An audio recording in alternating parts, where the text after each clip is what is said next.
ذات والا منوانے کے لیے ہمیں ضرورت نہیں ہے.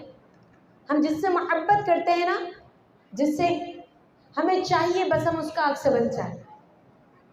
انہیں منوانے کے لیے ہم ان کے قالب میں ڈھل جائیں. ورنہ اگر آپ کتب کو اٹھا کے پڑھیں گے، آپ اگر ائمہ کرام کو اٹھا کے پڑھیں گے تو بڑے بڑے ائمہ کرام، میرے غوث الاعظم کی خدمات، ان کے علمیت، ان کے تقوی، ان کی پرہیزگاری کا، ان کے دین کی خدمات کا اعتراف کرتے ہوئے نظر آئیں گے. یہ تو میں نے خالی علامہ ابن جوزی رحمۃ اللہ تعالی علیہ کو بیان کیا. اگر آپ ابن تیمیہ کو پڑھیں گے نا، ابن تیمیہ وہ بھی آپ کو شیخ کے نام سے پکارتے ہیں، وہ بھی آپ کو شیخ کے نام سے پکارتے ہیں. اگر آپ ان کی کتاب کا مطالعہ کریں، ابن تیمیہ کی جو مجموع الفتاوی کے نام سے ہے، تو وہاں پر ابن تیمیہ سیدنا شیخ عبد القادر جیلانی کو جن لقب سے پکارتے ہیں، ان میں سب سے اہم لقب جو ہے وہ آپ نے فرمایا قطب العارفین.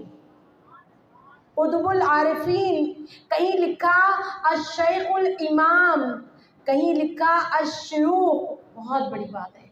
ابن تیمیہ وہ نام ہے جن کی کتابوں کو جب ہم اٹھاتے ہیں تو وہاں ہمیں تصوف کا رد نظر آتا ہے. جب ہم ان کی کتابیں اٹھاتے ہیں تو ہمیں نظر و نیاز کا رد نظر آتا ہے. ہم ان کی کتابیں اٹھاتے ہیں تو بہت سارے ہمارے وہ عقائد جنہیں ہم مانتے ہیں وہاں ان کا رد نظر آتا ہے. لیکن یہ بھی میرے امام، میرے سیدنا شیخ عبد القادر جیلانی کے علمیت کو مانتے ہیں. یہ بھی آپ کے صوفی ہونے کو، اللہ کے ولی ہونے کو مانتے ہیں، اسے مانتے نہیں ہیں، آپ کی علمیت کے ہمیں قائل نظر آتے ہیں. امام النحو والادب ہے، یعنی جو نحو اور ادب ہے، یعنی گرامر اور عربک ادب کے جنہیں امام مانا جاتا ہے، یحییٰ بن نجاح الادیب، انہیں بھی جب پتہ چلا کہ غوث الاعظم علم کا مینارہ ہے تو فرماتے ہیں میں نے بھی سوچا کیوں نہ جا کے دیکھوں تو صحیح کہ غوث الاعظم ہے کیا. لہٰذا وہ فرماتے ہیں کہ میں چلا گیا تو میں نے دیکھا کہ جب وہ بیان دیتے ہیں، لوگوں سے ہم کلام ہوتے ہیں، تو اپنے قول کے مطابق بڑا برجستہ شعر لے کر آتے ہیں اور بہترین شاعری ان کے بیانات میں شامل ہوتی ہے. انہوں نے اگلی بار کیا سوچا کہ شاعری کی تو کثرت ہے، تو اگلی بار ان کے درس میں اس نیت سے گئے کہ آپ جتنی اشعار سنائیں گے اتنی میں گرہ لگاتا رہوں گا دھاگے پر، تاکہ مجھے بیان کے آخر میں پتہ چلے آپ نے اشعار کتنے بیان کیے ہیں. اور یہ امام کس کے ہیں؟ نحو کے، یعنی ان کی عربک گرامر پر دسترس کتنی ہوگی. فرماتے ہیں کہ کم از کم 70,000 کا ہی مجمع ہے. اور میں پہنچ گیا اور میں نے دھاگا لیا، اپنے کپڑوں میں چھپا لیا.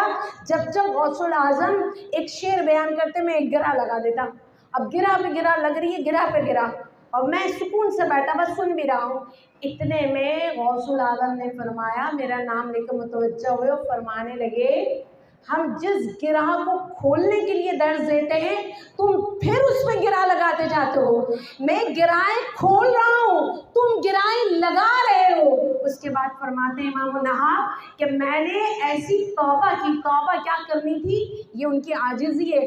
فرماتے ہیں اس کے بعد میں نے گرامر کو ایک طرف رکھا اور ساری زندگی غوث الاعظم کی غلامی میں گزار دی. ساری زندگی. یہاں بہت ساری چیزیں کہ 70,000 کے مجمع میں چھپے ہوئے دھاگے کو انہوں نے دیکھا. کیسے دیکھا؟ تو گرہ کو پکڑا کیسے، اور پکڑا تو کیسے اس پہ مطلع ہوا. فرمایا اور کتنا زوم آنے جملے کہ میں لوگوں کی گرہوں کو کھولتا ہوں اور میں کھولتا ہوں جس کو تم دوبارہ گرہ لگا رہے ہو. یہ آپ کے علمیت کا یہ عالم تھا. اچھا آگے چلیے. حافظ ابن کثیر، ان کی کتابیں البدایہ والنہایہ بہت مشہور کتاب ہے، بہت مشہور. اب بتا حافظ ابن کثیر کون ہے؟ آپ کو یہ بھی نہیں پتا ہوگا. یہ بھی ابن تیمیہ کے شاگرد ہیں.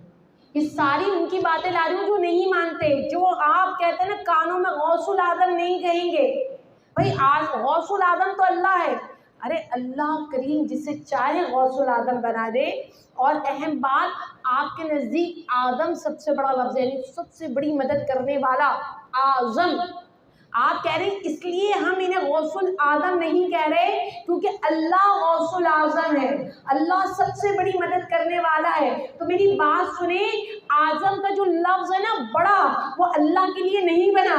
اللہ کے لیے جو بڑا ہے وہ اللہ ہی جانتا ہے، یہ اعظم انسان کے لیے ہی بنا ہے. تو غوث العظم میرے غوث العظم عبد القادر ہی ہوں گے.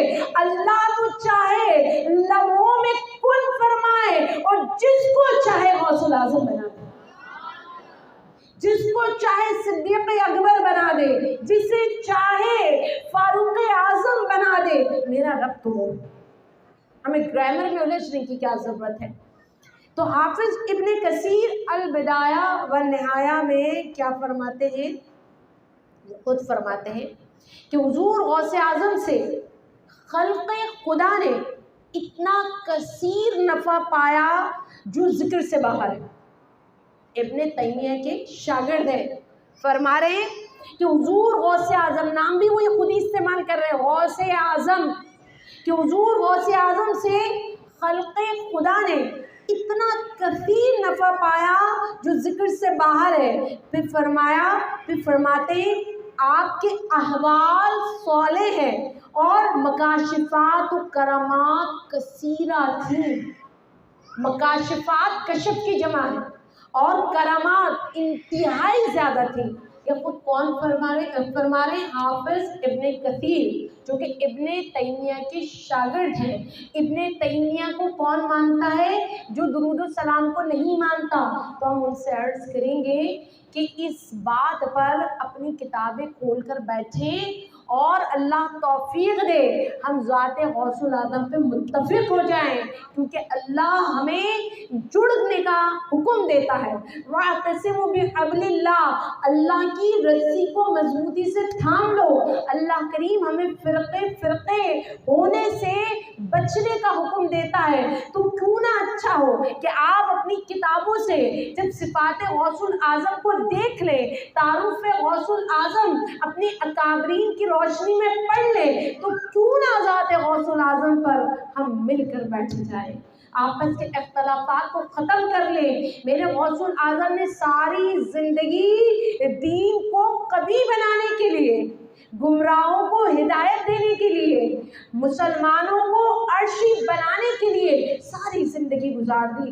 آج ہم ان کے نام پر کیوں اختلافات کا شکار ہو رہے ہیں؟